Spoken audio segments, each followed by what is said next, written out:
Aray-araw sa ngaran niya pag-arad man kay sa als may paglaw. Ayaw pa hulapon ikaw arog na, nandiri ka maara magbasa. Sa als ikaw pagtututuan nira, ayaw ka awad ba si hibaro ka. Ang pag-arad nandiri ikinakaawad, ang hibaruan diri ang ikasud. Kundi sa inkalugaring yung tapot, sa als pagdurutula sin pagsulot.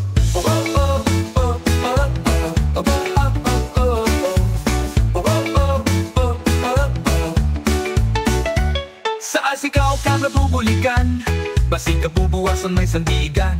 Sa trabaho diri ka mapurian, kaysa als sigurado yaon hibabaruan. Ang ayalas tara mo na kan radabuligan, damo na tapos maskin kolehiyo manay ada mga chumlaw di alas ang tinigangang. Tungod kay nagtupo sa to sa pag-aragman, hala na ayaw kang kaawot pag-eskwela, kaini ang kabubuwasan nyo may resulta. Sa als sigurado ang paglaom, edukasyon kan ra sa imitatanong. Ayaw pagkawa nga ang panahon, pag-arad maning mo iniipadayon. Sa als magkakayaon ka direksyon, magiging masuna imo kabubuwason.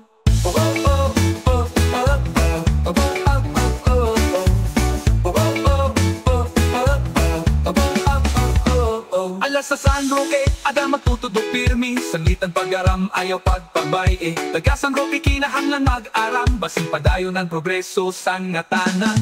Tara na kay San Roque huda, anayales ginaatat kapag eskwela. Magtayaon hibaro para di manukog ng pag-abot sa adlaw yaon niga ato. Pag-arad man makopay nga almas, basta gamiton mula sa parehas. Diri ka lang sa imi kasi tao magtamak. Tara na sa als San Roque di ka mabagsak.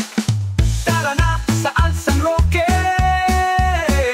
tara na sa als may pag-asa.